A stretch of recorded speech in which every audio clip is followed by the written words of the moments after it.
Hello and welcome back to the Noclip podcast, the podcast about the people who make and play video games. I'm your host, I'm your co-host of this podcast, Danny O'Dwyer. Delighted to be joined by Jesse Garasha. Sir, welcome to the team. You're our new podcast producer. Introduce yourselves to the good people. Hello, I'm Jesse Garasha, like you said. I've been doing some YouTube stuff for a little while. I'm excited to be a part of the team. And I'm ready to make this thing work. I'm ready to bring back the Noclip podcast with the team here. Yeah, especially in the sort of the form that we originally took, I want to say, closer to that original version of the podcast. It was very much a sort of NPR, BBC Storytime series where we take interviews that we've done and really present them in a nice way. And we have a great first episode of this new vision for the podcast set up for you. We did a documentary over on our YouTube channel all about Thief the Dark Project, and in that, we actually had an embarrassment of interviews to pull from. At the start, nobody wanted to talk to us, and then unfortunately, or fortunately, everybody and their mother wanted to talk to us. And one of the things that came up during that conversation was a chat about a game called Deep Cover, which was basically the last game, in a way, that Irrational Games was working on. That Looking Glass was working on with Irrational Games. It was a Cold War era sort of spy, like Jean-Luc Carré type spy game, but it was using the Thief engine, and it was very much a Thief game, but just in a modern context. So we have all of these interviews from people like Ken Levine and Rick Ernst and Michael Ryan, which we're going to basically show you today on the podcast. But before we get to that, I want to remind you all that this is an ad-free podcast that is supported entirely by our Patreons over at patreon.com/Noclip. So if you'd like to support our work, our documentaries over on YouTube, and get access to a bunch of bonus stuffs, including videos, bonus episodes of the podcast, Discord access, and loads more, head over to patreon.com/Noclip. All right, that's the pitching out of the way. Jesse, you're going to be editing these interviews, so before we get into it, what questions do you have about Deep Cover? Well, so you said it's a Cold War style Thief game in the same engine and everything. How do you transfer that over? Because I feel like the Cold War is more of an action-heavy kind of thing, at least the way that it's been presented in the media. If you get into a fight, it's not like they're going to be hitting you with blackjacks and swords. It's going to be guns. How did that work? Yeah, that came up in our interviews, actually. It's also the first thing that came to mind for me, because you have to remember with Thief the Dark Project, like this was a late 90s game that was essentially the first-person stealth game. There were other games like, Metal Gear Solid, and I guess Metal Gear as well, prior to that were stealthy or had stealth aspects to them. And lots of other games that sort of like maybe a stealth level in them, like System Shock had one. But there was no game that was entirely based around stealth. And as you rightly said, shooting guns is kind of like the antithesis of stealth, right? It's why we exist in a world today where you've got games like Dishonored or Prey, like any emergent sim or basically any first-person shooter where you can be stealthy, but at a certain point, if you're a bit too loud, Hitman's another example of this, it's kind of impossible to go back to being stealthy. I won't spoil it, but that does actually come up in our conversation with Rick Ernst, how they solved for that particular problem. Yeah, that seems like such a big issue to deal with, and it's probably, like you said, why so many games today are based in times where that's not really a thing, or the enemies are less inclined to just be regular people with guns anyways, like with Prey, right? Most of them are mimics. You're not really going to run into anyone shooting a gun at you. That is a very interesting change, I think, that you'd have to consider for this kind of thing. I'm excited to hear about that. Yeah, it's also difficult in a way to do it in a realistic manner, which I always think Thief attempted to. Like if you take a game like Hitman, for example, that is very much a game where everyone in the world is kind of playing dumb. You know what I mean? Like you're all kind of in on it. Like the guards are a little bit dopey and the people are a little bit doe-eyed. And, it's not so hard to run into the kitchen, put on a chef's costume and walk out and suddenly no one recognizes you, right? Is that bald guy that was doing maintenance a little bit ago? What's going on there? Yeah, oh wow. That back of the head tattoo is more popular than I realized. Well, obviously, yeah, if you're a English-speaking, Western-presenting spy in like a Soviet base, it's like you kind of stand out like a sore thumb.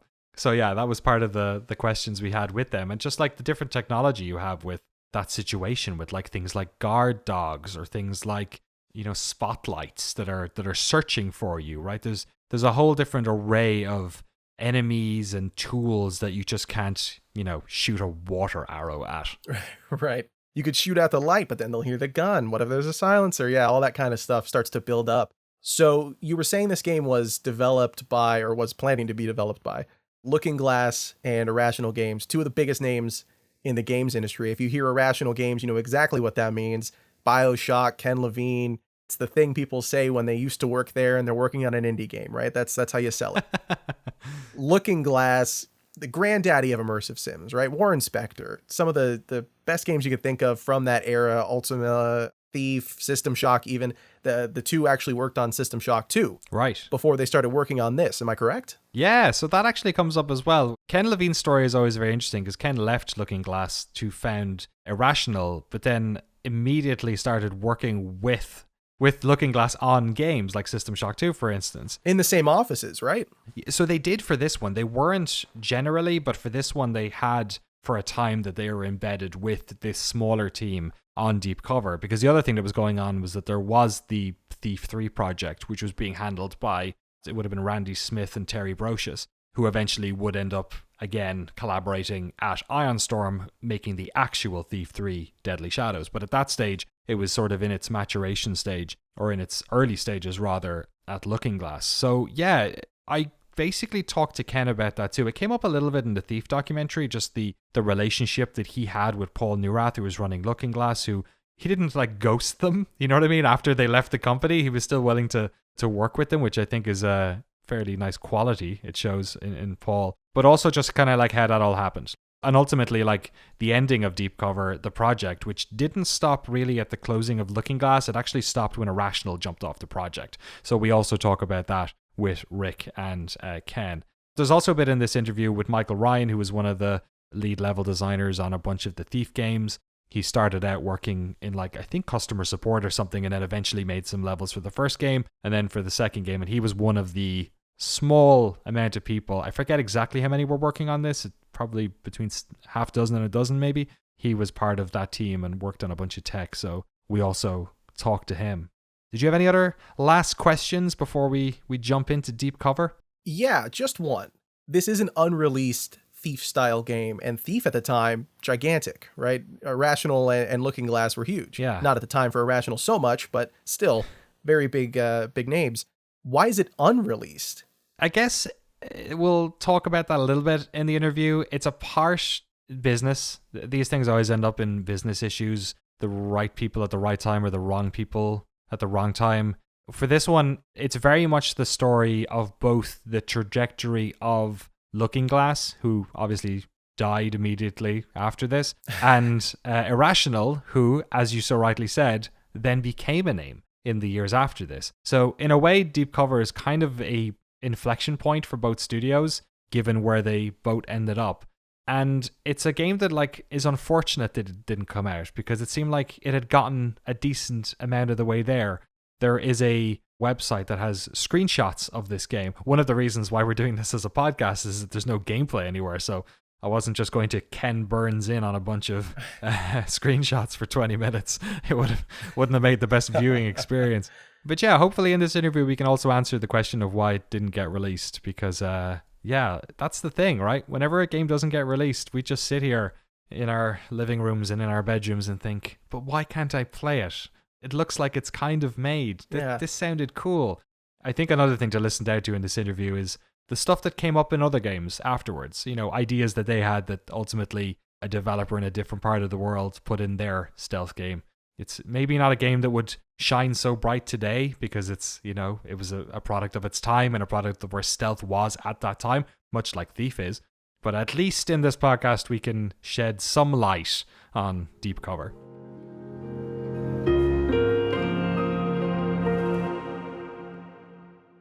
You've heard enough from me and Danny. Let's get some intel on this spy thriller from some of the people who actually worked on the game, starting with one of its level designers.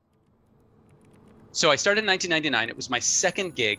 My first gig was with another local Boston studio, tiny. It was like 12 folks. And we released a game and then couldn't get another deal. And so the studio closed. A tale as old as time. Senior designer at Otherside Entertainment, Rick Ernst. I mean, it was this tiny games community in Boston. at the time. I mean, it's still pretty small, but it was even smaller then. I think it was like Looking Glass, Irrational, and Papyrus. A bunch of my friends already worked at Looking Glass, and so I went over there, and they were just getting a project going, as I'd mentioned, that was a spin-off of the Thief genre. That was deep cover. And the whole idea was that it was going to be the Cold War John le Carré version of that same sort of stealth gameplay. And so, but rather than a fantasy world, it was Cold War, and we did all sorts of research on like spy devices of the Cold War and, you know, World War II OSS stuff. Like they had this little tiny hand crossbow called Little Joe, which is like a little rubber band thing with a little bolt, all sorts of crazy stuff. They had a glove that had a single shot gun in it that would be triggered with a button. So you would literally punch somebody and it would just blow a hole in them. It was like all sorts of crazy weird stuff that I don't know why aren't in more games. But yeah, so that was the whole idea. So it was going to be like in Cuba and in Berlin and all of these spy locations, but the same core mechanics to Thief, you know, stealth, shadows, takedowns, the whole nine. The point that I joined, it was still a joint project between Irrational and Looking Glass. And we were actually located in the Looking Glass offices, and about half the team was Irrational and about half the team was Looking Glass. And I was on the Looking Glass side. But even at that point, I think it was only about 8 devs, I want to say.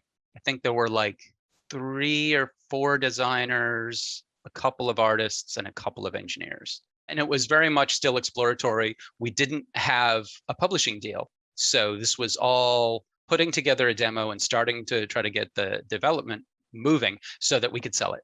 And Eidos was interested and Xbox was interested, but that all kind of came crashing down when Eidos pulled out, and then Looking Glass wasn't able to continue. And so it killed us. And I don't actually know the business explanation, but my understanding, or at least my theory at least, is after, I think just a couple of months actually that I joined, Irrational decided to pull out of the project and go to do their own thing. And so that left us with an even smaller team. And I don't know for a fact, but I suspect that Irrational pulling out probably made selling the game harder, if for no other reason than we had fewer devs devoted to it. But even so, after Irrational left, I think we still had like 8 or 9 months before the studio closed. And so we were charging forward with development. And I might be, getting the lengths of time and a little bit off, but it's more or less. We were going for a while even after Irrational pulled out. But we had a Berlin level. We had like a Berlin restaurant. We had a section of the Berlin Wall. I think we had a little bit of a Cuba level, but I'm not entirely sure. I might be remembering concept art as actual playables. But I think we also had like a Soviet museum someplace, probably in East Berlin. And so it was playable. We had guards. We had a basic set of gear. Like we had silenced pistols and Kalashnikovs and stuff like that. We had moving spotlights. That was actually an interesting advance from Thief, but it was totally hacked in. I still tell people about that as far as like can-do attitude. You can. It doesn't matter if the engine doesn't support it. So we had something that was technically playable, but we didn't have what I would consider a complete level. As I recall, the Thief team was mostly planning for another Thief game, a Thief 3, that they actually wanted to be a co-op game, right? So a lot of work was being done, as I recall, to figure out what a co-op Thief game would look like. And so that's where a lot of their thought was going in. We weren't trying to do co-op for deep cover, so that was something that we would, weigh in on and talk about. But we were more concerned with how do we figure, how do we make a Thief game with firearms and telephones. One of the biggest things that I remember that we struggled with was, in a Thief game, when you get spotted, the guards generally have to chase you physically, with your swords and everything. And so it becomes a merry chase. in a Cold War scenario, when a Soviet guard spots you, he unloads with his Kalashnikov, right? Once it gets to that point, it's really hard to keep a stealth thing going. So it was actually really kind of tricky on that point, because it's a lot easier in Thief to kind of explain. It's like, okay, there was some chasing going on, a couple of sword clashes, but Garrett gets away, and so the guards are like, all right, he won't come back. But when a gunfight breaks out in the middle of a Soviet, museum to the revolution, that's hard to come back from. And they just go, it's like, well, I guess it's all right, So, I mean, and one of the hardest things in a stealth game is that reset from a failed stealth attempt. And, as a lot of modern games have shown, that's someplace that a lot of players call out as like totally unrealistic. And we were struggling with that then. It's like, more recent games have definitely, I think, handled that more gracefully, but then also some of them just kind of ignore it and say, yeah, there was a gunfight 5 seconds ago, we don't care. We were pretty much taking straight from the Thief handbook, right? With the changes based on just modern technology and that sort of stuff, a lot of our effort was going into, well, the storyline and trying to figure out how that would progress, but then translating kind of core mechanics into the tool set that you would have in a technologically advanced, but obviously non-magical environment. I think the audio was such a huge part of Thief and the Thief's success. I think that was really just something that wasn't broken, and we weren't going to futz with it.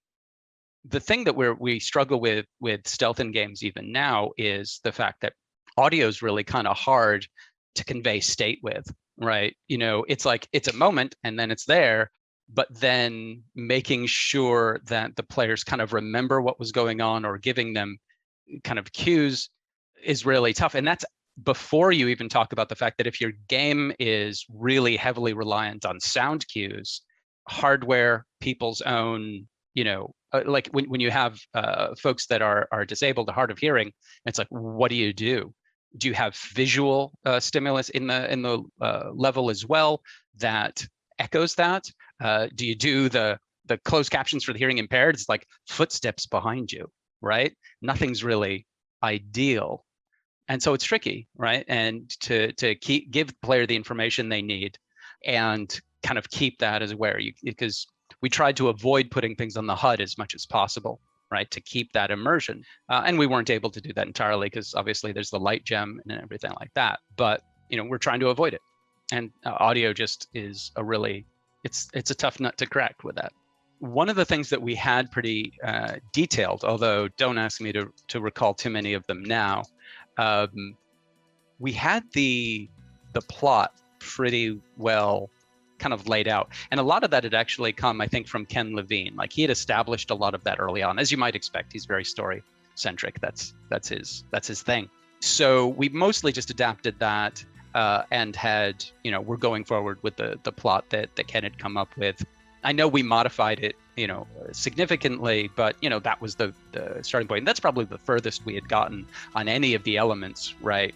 We had levels, we had guards, we had stuff, but we had a much better idea of where that narrative was going to go. And it's all the things you'd like. It was mostly a series of excuses to get the player from Berlin to Cuba to Washington, D.C. or whatever, right? As you do in any globetrotting spy game, right? Rick's right. Ken Levine's wheelhouse is definitely storytelling. So why don't we let him do that as he digs deeper into what inspired Deep Cover? Now, so System Shock finished, right? It did not do well.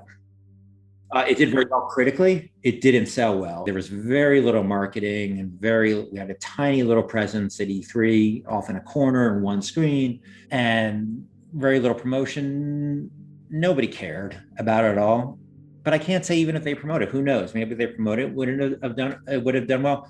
But the journalists loved it, and the executives, the guys at Sony, Microsoft, all those, well, Sony not really so much back then, but at the PC game companies fell in love with it. So people were anxious to work with us again. So Paul was anxious to work with us again, even though System Shock made no money, and he wanted to do another similar type of deal with Deep Cover. So he gave us a marginal amount of money to develop that idea and start doing a prototype just like we did with Shock. The Paul he's referring to, by the way, is Paul Neurath, founder of Looking Glass Studios. But as a business person, having run a separate business, I said to him, we're also going to be interacting with other companies and pitching other things to other companies, because I didn't know if we'd be successful, because System Shock didn't make any money. And we developed Deep Cover, but before that deal came in, we got an offer from Crave to do we had pitched a game called The Lost, and we got offers from Gathering of Developers. That was a company at the time. We got an offer from a company called Crave at the time, and that was much more financially stable for us. So we ended up doing that game. And ironically, that game never even came out for a bunch of reasons. Yeah, so we sort of, the end of the relationship with Looking Glass ended at that point. Deep Cover came about. I had read The Spy Who Came In From the Cold, John le Carré, and I got introduced to his work. And I think it really spoke to me, because unlike James Bond was never my thing, but Carré, if you're familiar with his work, he really writes, especially that book, and there's a great film with Richard Burton based upon the book. It's a very cynical look at the world of the Cold War espionage. Of even the spies were very much sort of blue collar type, average Joes, and the work of spying is generally not as exciting and as action packed as the James Bond movies. The world of spying is generally managing a bunch of informants. That's what most spies do. But also the grayness of the Cold War was really interesting to me, especially that. So I was really trying to do my John le Carré story. I don't remember a ton of the details. I know it had a lot to do. What I loved about John le Carré is that agents and double agents and triple agents, they were so agented to so many different levels that their own sense of who they are and what side they were on became very, very, very murky, because as people become double agents, they get to know people on the other side, and then their loyalties, the simple loyalties of country X and country Y, ideology X and ideology Y, gets very mixed when you're forced to perform the role of a double agent. And I love the murkiness and the grayness of that. And I remember that's what I was trying to get at with it. And I was really interested in the period, the 60s period, that early 60s period, that sort of the grayness of the Cold War. And nobody had done many games about the Cold War, except maybe Chris Crawford's Balance of Power, which was at a much higher abstract level. And I wanted to make a game about, really probing into the moral grayness of that conflict. While Ken has gone on to found Ghost Story Games, our final interviewee is the one with the ghost of a story. How are these puns doing, by the way? Good, right? Here's Michael Ryan, lead level designer on Deep Cover. It was pretty much like a serious 1960s US versus Soviets, spy game, where it had a lot of deep elements. You'd be sneaking through environments, and but it's rather than stealing valuables, you're stealing like microfilms and stuff like that. Yeah, and like avoiding cameras. Interestingly, the first level I worked on in Thief was the prison, and the first level I was working on in Deep Cover was a prison. So it was actually quite a different prison. It was definitely more of like your modern jail cell kind of prison. But yeah, there were corridors with security cameras and cell blocks. You had a kind of a multi-tiered cell blocks. You had to go to different floors to get access to the cells. Going back to experimenting with the tools and trying to find new ways to do things, I remember two things I did in that level that were cool. First was spotlights. There was no spotlights in the game. We pretty much had point lights that could move around. So they were expensive, but they were dynamic lights that could be moved around, right? We wanted to have like an exterior spotlight system. So I created, as a prototype, an invisible NPC that would walk around. He made no sounds. As far as I know, he had no physics. Like you couldn't collide with him, but he would follow you around if you got too close. And he moved very quickly, so the spotlight could kind of track you. And then it hadn't been finished, but the idea was that we would have up on the tower a light that would always be facing that guy. So as he moved around the level, it would be moving this way, tracking him. So that was kind of cool. We're trying to figure out how expensive it would be in the engine, because the dynamic lights were quite expensive at the time. And another thing that we were playing with was, it hadn't really been designed out, but I was playing with the idea of the dogs being able to track the player using scent. So we would basically, I would be placing nodes every like few seconds as the player walked around. And if the nodes were in a water volume, they would disappear, they would die.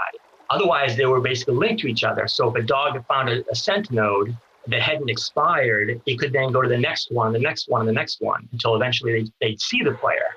But yeah, I liked creating those kind of cool kind of mechanics. It would have been nice to actually see that game developed. It was definitely a cool concept.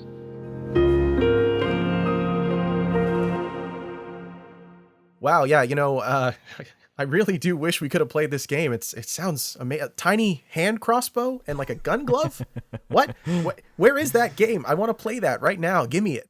I feel like that whole thing about having like unique and weird guns was kind of a staple of that era as well. Yeah. Like it kind of went off the rails then when Serious Sam came out. It went in a different direction, but even like Thief having the blackjack, like nobody knew what a blackjack was before that game came out, you know? We're hitting them with cards? I don't understand. What are we doing? Right, exactly. No, yeah. It definitely harkens to the Thief development cycle of just like, we got to give you something cool to work with, something you could never, normally use. So that's exciting. I wish, man, there's a version of the world where Phil Spencer just throws a bunch of money at these guys and lets them bring this back to life, I bet. In a way, I feel like it is a product of its time. Like it's an interesting game to hear about these days, but to make a first-person game with stealth now, it's just, what is stealth? Like, we don't have these games that are primarily stealth games. And even Duskwood, which, I think is another story we'll cover on a future podcast, that's a modern interpretation of a lot of this genre of immersive sim and this subgenre of the style of these types of games. And even that game isn't like a pure stealth 'em up, like we're Splinter Cell. We don't have those games around anymore. And perhaps some of that is down to the shifting expectations of players, that like you can play a game loud or you can play a game quiet. And then also maybe there's just a gap in the market and nobody's kind of in there making the stealthy games. I guess we'll have to wait and see. Hard to sell people on a game where most of it is waiting, right? I just want to go. Let me move on. I'm sure a trailer is a lot harder. You know what I mean? Like it's harder to get people excited about when they ask you what guns are in it and you're like, yeah, but you're not meant to shoot them. Or stick a silencer. Yeah. It's all these cool powers you get in Dishonored 2, but you're rewarded for not using them. You're like, why are you doing this to me? Dishonored is a great example, right? Where they eventually incentivized, like it came up in our Dishonored documentary as well, like they figured out a way of making it so you could go stealth the entire time, including the assassinations, which is really out there. But I want to get to some listener questions. We had some emails, I believe, Jesse, from folks on the Discord. I suspect much of this has been answered by the interviews, but let's dive in anyway. For sure. So we've got one question here from Grid. Do you think stealth gets harder to pull off with more modern settings? For example, torches are a lot easier to disable than a laser grid. Yeah, we kind of touched upon this, right? With the, I think stealth is a contrivance, right? Like, think about Thief and think about like how blind those guards were. Yeah. You could be very close to those guards and they would not hear your footsteps as long as you're on carpet. They were kind of drunk half the time, and it's the same with spotlights where like you can only see what's in the spotlight, and if you're centimeters outside the spotlight, then you're invisible, and the ways in which games do a great deal to let you know where the safe zones are, right? Because if they break that convention, then suddenly you don't feel any control. You're probably going to play a lot more conservative. So I don't know. What do you think, Jesse? I kind of think that a lot of the stealth stuff is just rules that we lie to ourselves about, and it's, whether or not it's modern or not modern is just a game design challenge that exists either way. What do you think? Yeah, I think moving forward past the 90s, stealth, like you said, has kind of fallen to the wayside, mostly because it's not a genre that's conducive to really interesting play for the player. It's got to be something that you're interested in doing specifically. You can't sell it to everyone, and unfortunately that's what games are now, right? With modern stuff, the best move seems to be making those same affordances, like you're saying. The games that I think of that are really good at doing stealth but aren't necessarily stealth games end up being things like Hitman, right? Where right. the best parts are the parts where you're accepting how ridiculous the situation is. Like, stealth is almost a comedy thing. Like, it almost ends up being funny. And like you were saying with Thief, how dopey the guards end up being. A good stealth game, in a modern context or not, ends up just being hilarious because of how ridiculous the scenarios end up being. I love playing those kinds of games for that reason. And when you're playing a modern game, even or a setting that's modern, like with Deus Ex, right? Those elements end up being just, how can I get past a certain thing? Like if there's a laser grid, the fun of it is, how do you turn it off? The hilarity is you failing 8 times. And that's where the joy of it comes from, I think. Yeah, and also I was just remarking on, you're saying modern games, like Deathloop is a really good example of how, that game in a way got sort of like castigated by people because they said that the AI was dumb, right? Right. And like the problem that came up as well, of course, in the interview we just had as well, where Rick was talking about that if you have this like domino effect, like in Metal Gear Solid, right? They have this sort of like, everyone calms down and then eventually everyone goes back to their inert sort of noticing state. Obviously that's harder to do in like these big maps, but like Hitman, for instance, like there is definitely a different level of alertness, whereas in Deathloop they're not really trying to make a game where you're trying to have these pure stealth runs. So instead people are spread out, they're in like their own little isolated pockets, so you can go loud in that part of the level and it doesn't necessarily awake the entire level. They're not going and telling everyone else. There are specific units within Deathloop. I think they're the people dressed in gold that are able to basically like call in reinforcements, but like they're very much signaled as these are the ones, and the rest of them are dopey and you can take them out at whatever sort of speed you want. So I think when you're making a game that doesn't have capital S stealth written on the box, and we haven't had one of those in a long time, you basically have to have those affordances. I would like to see someone make a pure stealth game though. People have been asking Ubisoft to do a Splinter Cell for a long time, and maybe that's really showing of the market reality that they've not done it, because they've brought back practically every other IP under the sun they own that has loud guns in it, and they haven't done it with Splinter Cell. Exactly. And as time has gone on, right, the ability to do more immersive sim kind of things to give the player more options has just skyrocketed, right? With the processing power and the graphical fidelity that we can pull off, I think stealth as a way of play has so many more options. I'd love to see what a studio with a lot of money and a lot of faith can do if they're just making a pure stealth game. It'd be very interesting. Yeah, especially with audio stuff like it came up in the Thief one. Yes. There's a big missed opportunity there, but it's also a creative risk. Yeah, give me some ray traced audio. Let's see that. So we have another question here from Rosentrotter5. Do you know anything about what happened to the studio Irrational Games after BioShock Infinite? Yeah, they've been pretty open about a lot of stuff. They're Ghost Story Games now, correct? Yes, and they are, because I know this came up, those questions I believe were both in the Discord, and we had a lot of people in the Discord talking about that, because Ghost Story Games was founded back in, when did they do the rename? 2017, I think. Okay, right. So like people have been wondering, like, is that even a thing? So like when we were organizing the interview with Ken Levine, it was through Ghost Story Games. I talked to like somebody else who manages the communications at Ghost Story Games, so they are still a thing. Basically, from what I understand, Ghost Story is a massively downsized version of Irrational that after, I guess it was Infinite, they essentially closed the studio or got rid of or like let go a vast amount of the people working there. I've not talked to anyone working there, so I don't want to speak to it too much, but that they basically made a much, much smaller game or studio, that Ken Levine is still at that, and that other people who were working there, Wikipedia says, is about 33 at the moment, working at Ghost Story Games, which, when you compare that to whatever, how many must have been working at the height of BioShock Infinite, must have been in the hundreds, then, it's a different size entirely. But yeah, from what I understand, I'm not sure if he's working on what was it referred to? It was like the Lego narrative game, Legos, right? Narrative Legos. Yeah, I don't think it was a Lego game. Wouldn't that be great though? Come on, Lego BioShock. Yeah, I'd play that. I know in Jason Schreier's press reset, there's a lot of discussion about what happened regarding Irrational Games. That was a really fantastic read. If you get a chance to grab that book, I really recommend it. But he goes over so many interesting stories about kind of the downfall of it, and I'm excited to see what comes from Ghost Story Games, because it sounds like Ken Levine is insanely smart when he's got a small team of people. Every one of these classic, like, huge name developers, they always talk about how much things kind of fell apart for them when they had to manage 200 people. But as soon as they've got a team of like 20, 30 people, like you're saying with Ghost Story Games, of something like 33, that's where they thrive, and I cannot wait to see what we get from that, whether it's the Lego BioShock or whatever they're working on. I can't wait to see it. Super excited for that. Narrative Legos. We'll see if they stack up, I guess, whenever we hear something from the folks at Ghost Story. Yeah, I mean, that whole element of it came up with our chat with Warren Spector for sure, when you kind of get into these bigger, broader teams. And also, like, just sometimes people have a creative spark at one part of their life and then they struggle to reach it again. So I guess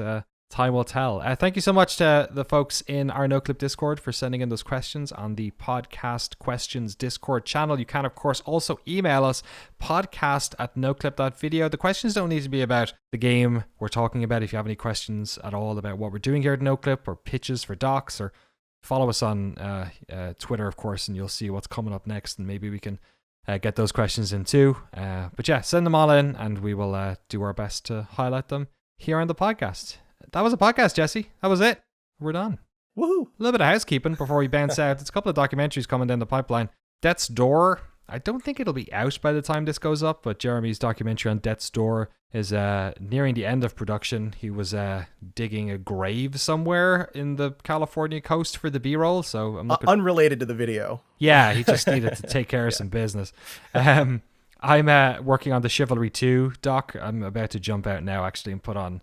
I got a knight's Halloween costume, and I got a sword off Amazon. You can just buy anything on Amazon, apparently.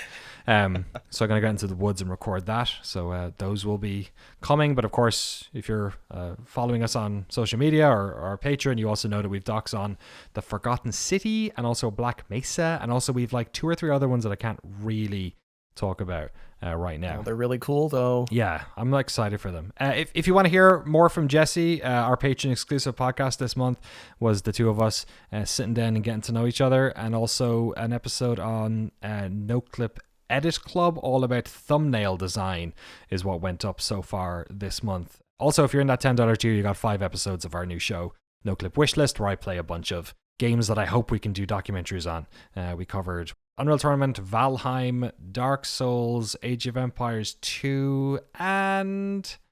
man, I can never forget the last one. Find out by becoming a patron, I guess.